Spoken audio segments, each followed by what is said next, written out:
Hi, my name is Gopi Krishna. I'm a practicing cost accountant. Today we will discuss about the concept determination of fair market value of equity shares of an unlisted company. This is a topic relating to a subject called business valuation at a CMA final level. First we will read out the problem, then we will get into the concept. Balance sheet of Exim Limited for the year ended 31st March 2024 being given. Balance sheet, asset side, property, plant and equipment, capital work in progress, loans and advances, current assets being given. The total asset side is 17.28 crores, and on the liability side, equity share capital being given. Number of shares 60,000 being given. That is face value of share is 60 lakhs by 60,000, comes down to rupees 100. Other equity being given, non-current liabilities being given, current liabilities being given, total liabilities 17.28 crores. You are required to calculate the fair market value of equity share for the purpose of issue of share as per Rule 11 UA of Income Tax Act. So the requirement in the question is determination of fair market value of equity share of a company. Okay, now if it is determination of fair market value of equity share of an listed company, then there will not be any problem, because the fair market value of equity share of a listed company is readily available in the stock exchange itself. So there will not be any problem. The problem will arise only if it is an unlisted company. In case of unlisted company, determination of a fair market value, as it is not readily available anywhere, we have to determine the fair market value of equity share of an unlisted company. Generally, the formula for determining fair market value of equity share is a very simple formula, which I think we already know. It is net assets divided by number of equity shares. Okay, net assets, we know nothing but assets minus liabilities divided by number of equity shares. We will get fair market value of equity share. Very simple, because number of equity shares anyhow have been given in the question as 60,000. We have assets figure, we have liabilities figure. Okay, whether all the assets figures, all the assets being shown in the balance sheet will come, and all the liabilities which will be shown in the balance sheet will become or not, we will know into detail. Okay, we'll get into the detail at a later stage. But before getting into the problem details, first let us understand the background of this concept. Okay, the background of this concept means why actually we are determining fair market value of a shares of equity shares at the first place. That is the question. Why we are actually determining fair market value of equity shares of a company. That is the first question needs to be answered. Okay. For that, we will start with section 50C of Income Tax Act.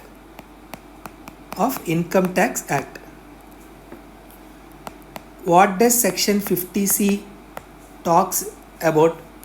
It is relating to capital gains chapter. That is relating to transfer of immovable property.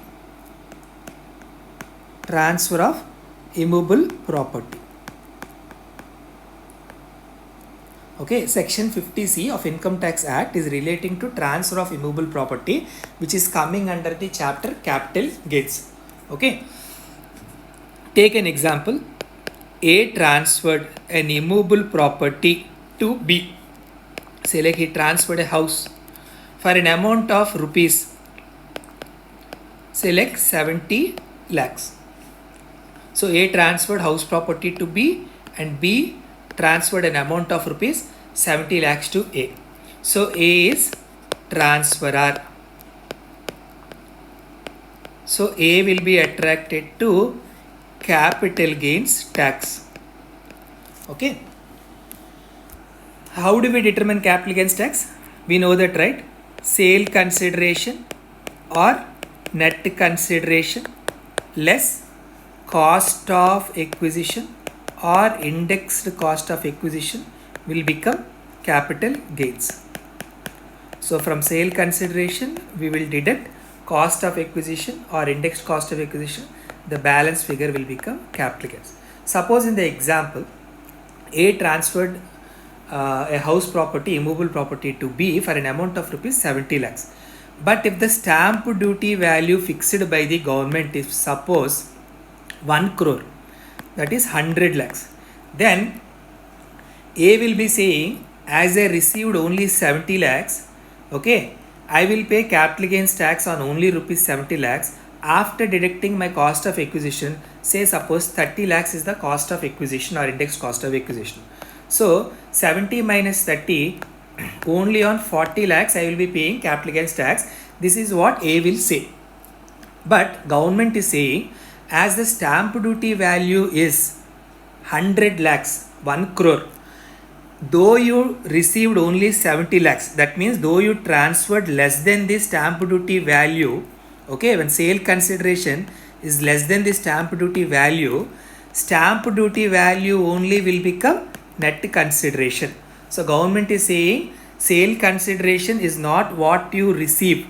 Sale consideration is stamp duty value if the amount you received is less than the stamp duty value. I repeat, if you transfer an immovable property for an amount less than the stamp duty value will become net consideration.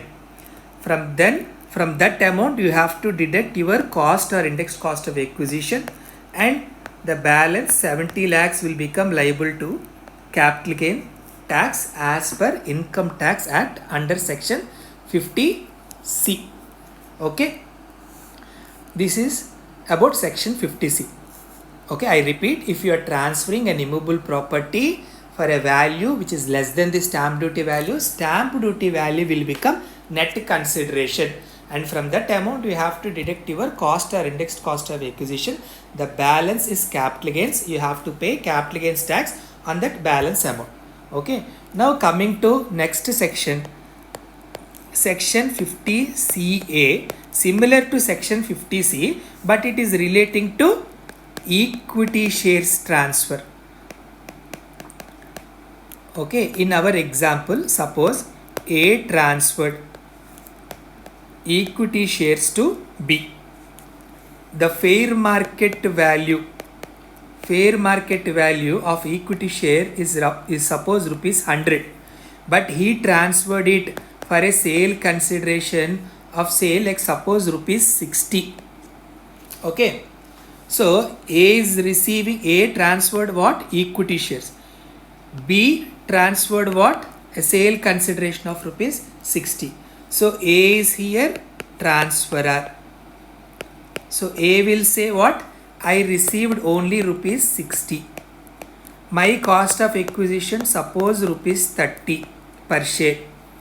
Okay, I will deduct 30 rupees from sale consideration of rupees 60 and my capital gains will become rupees 30. That is what A will be saying. Similar to section 50C, government will interfere, Income Tax Act, Income Tax Department will interfere. They will say, see, your sale consideration is less than not stamp duty value. What is that called?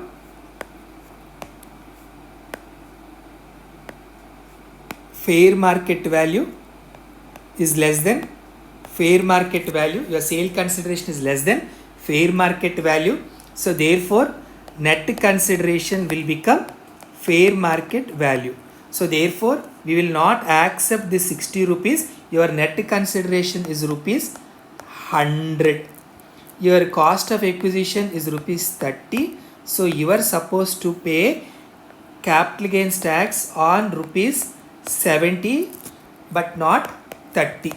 That is what section 50 CA of Income Tax Act. So Mr. A, who is the transferor, is liable to pay under section 50 CA, capital gains tax. Okay, so this is about transferor. Now what about B? B is who? B is actually transferee. Income tax department will not leave B also. Okay, it will go to B and it will say, see, you received equity shares which has a fair market value of rupees 100 for an amount of rupees 60. That means you actually gained the difference. Of rupees 100 minus 60, that is 40. Okay, that is called as gift. As you both people are not relatives, so you are supposed to pay tax under the head income from other sources as per section 56 subsection 2 of Income Tax Act. Okay, so that is what Income Tax Department will say to B, and it will collect tax on an amount of rupees 40 under the head income from other sources. So B, Mr. B will be liable to Mr. B, who is the transferee, will be liable to pay tax under the head income from other sources as per section 56 subsection 2 for the difference amount of rupees 40 which he has received. Consider it as a gift. As both are not relatives, Mr. B is also liable to pay tax on amount of rupees 40. Is it clear? Now coming back to the question, we have seen the formula. It is very easy. Determination of an equity shares, net assets by number of equity shares. Number of equity shares anyhow been given in the question as 60,000. Here it was being given in the question as 60,000. So no problem. Straight away we are getting the answer. Net assets, we know assets minus liabilities. So I will repeat, fair market value of equity share is nothing but net assets divided by number of equity shares. Number of equity shares been given in the question as 60,000. Net assets is assets minus liabilities. We have to find out what is the value of the assets we have to take into consideration. What is the value of liabilities we have to take into consideration. For that, whether all assets being shown in the balance sheet are going to come. Similarly, whether all liabilities which are being shown in the balance sheet are going to come or not, we have to find it out. Okay. As far as assets are concerned, we'll start with assets. As far as assets are concerned, let us write down which assets will come, which assets will not come. We'll write down what are the assets which are excluded while determining the net assets. Okay. We have to exclude assets which are not real assets. Okay. What do you mean by not real assets? Means in balance sheet we will come across some items shown under the asset side which are not actually an assets. They might be fictitious assets. They might be some miscellaneous expenditure. There might be some preliminary expenses.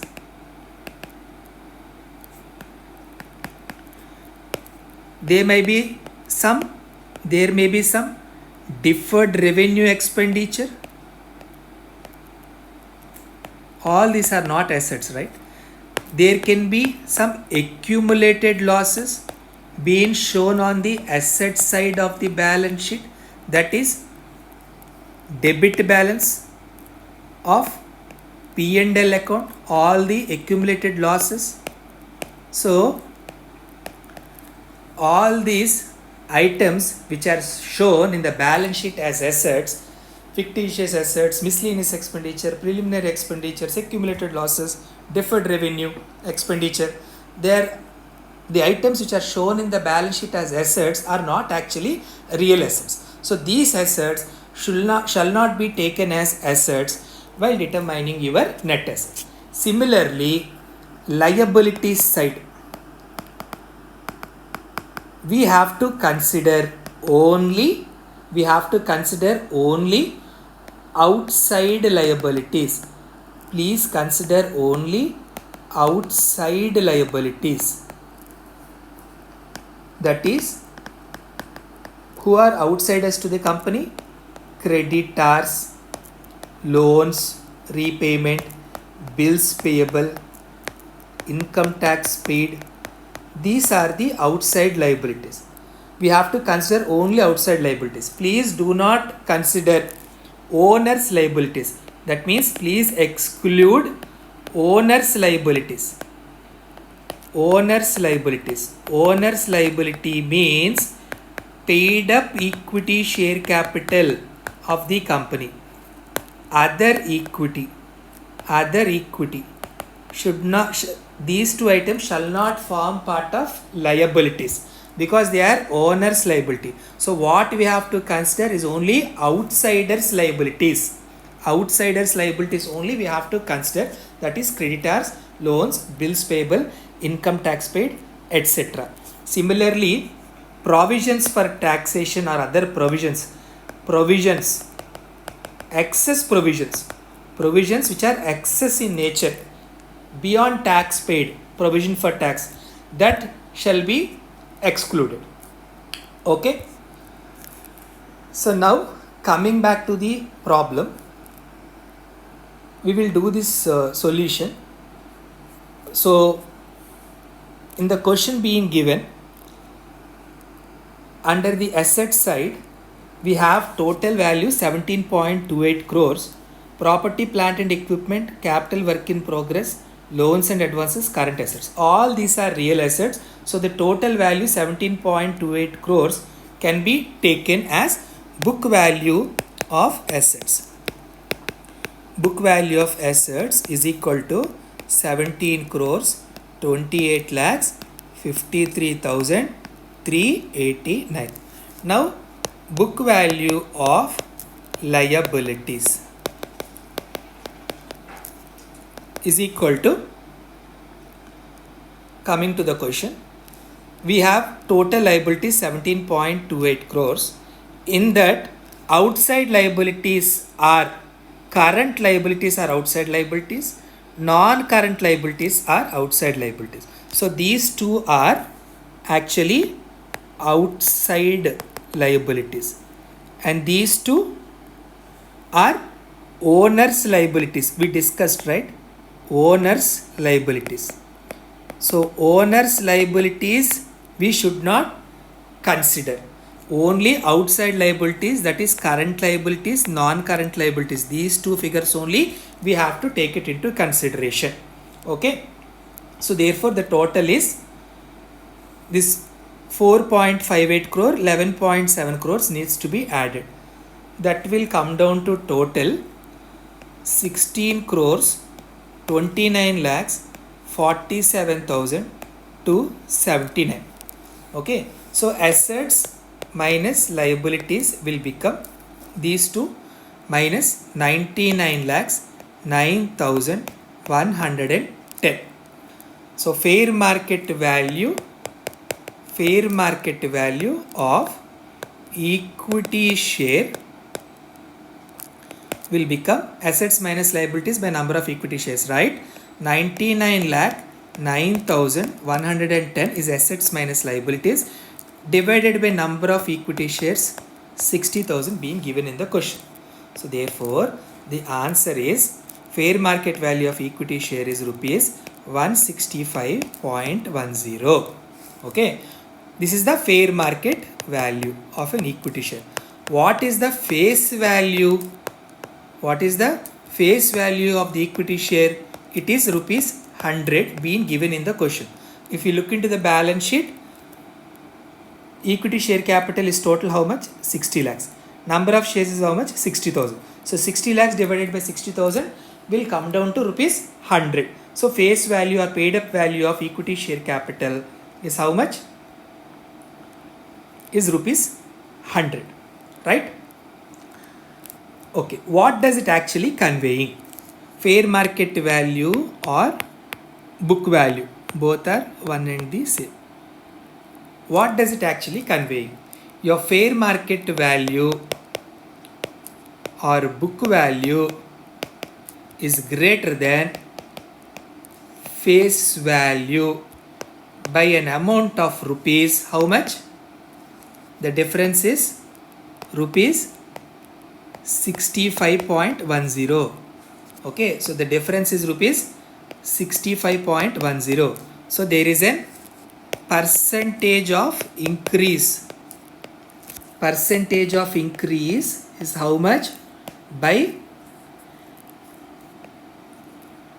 65.1 percentage. That means if you invest 1 rupee invested in this company will fetch a value of rupees 1.6510. If you invest 1 rupee in this company, that will fetch a value of rupees 1.6510. Okay, or put it in another words, when the fair market value or book value, if it is greater than face value, what it is actually indicating is, the indication is when your fair market value or book value, if it is greater than face value, what it is actually conveying is your assets are greater than liabilities. You have a huge accumulated reserves in the company. Your shareholders' wealth is getting increased. That is what actually it is conveying. On the reverse side, suppose if your fair market value or book value, if it is less than face value of shares, then what it is conveying? Your liabilities are greater than assets. You have huge accumulated, not reserves, losses. You have huge accumulated losses. Your liabilities are eating your assets. Your shareholders' wealth is getting eroded. Okay, so that is what actually it is conveying. Okay, so this is about the determination of a fair market value of equity shares of a company. Okay, I will repeat the entire concept, whatever we have discussed so far.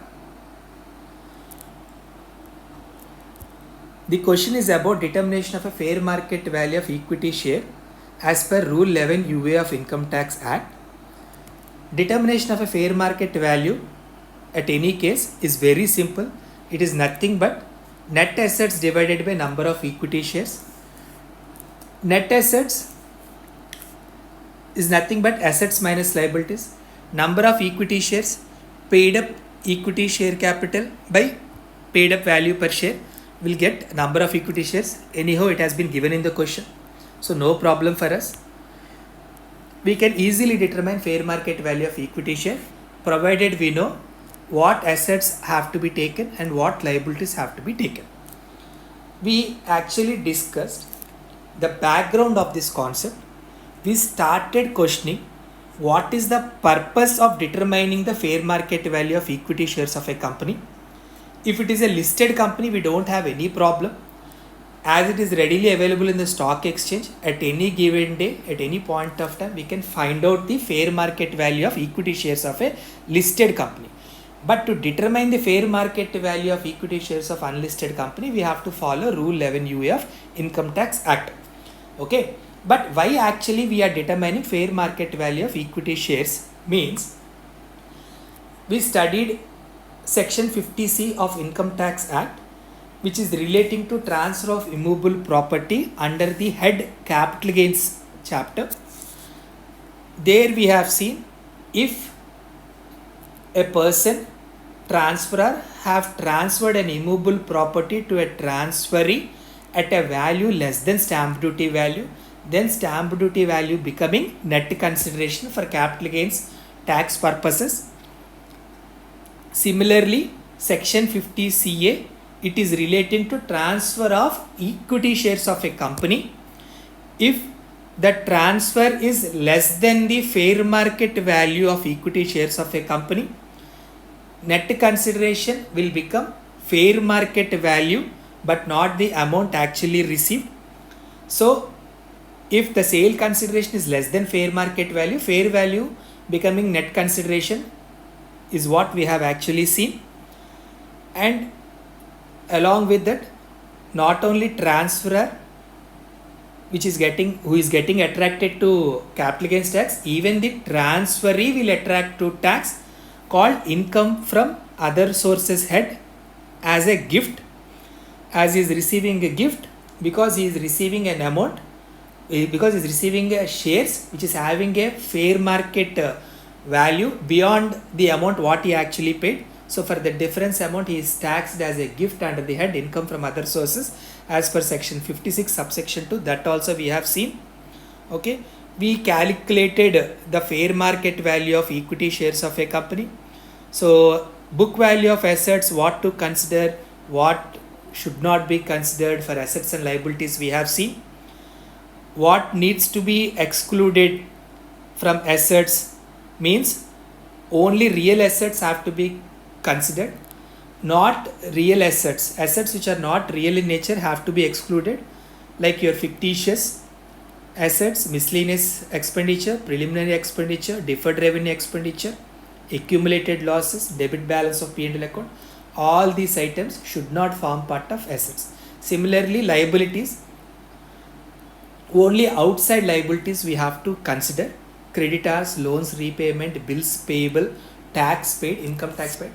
All these items have to be considered. Owners liabilities, equity, share capital, other equity, excess provisions should not form part of liabilities. By that we can actually determine assets minus liabilities, that is net assets. We calculated fair market value of equity share. In this problem we got fair market value of equity share beyond face value of equity share. What it is actually conveying, we found out.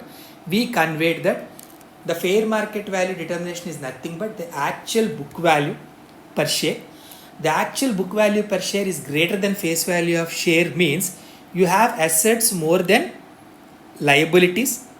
The value of the assets is actually more than your liabilities. That is the reason you are actually having more fair market value than the face value.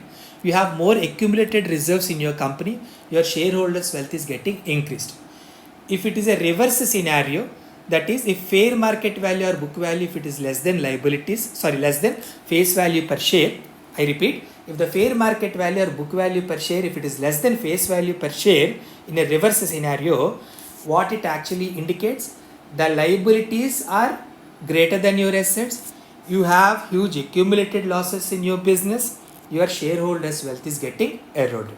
So this is about the determination of a fair market value of equity shares of an unlisted company. Okay, Kindly take a screenshot of this information if you require. I think it is visible. Just a moment.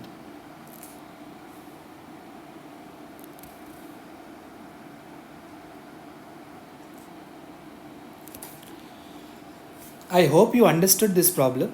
Please kindly give me your feedback so that it will become helpful to me, so that I can make out more videos regarding this subject, business valuation.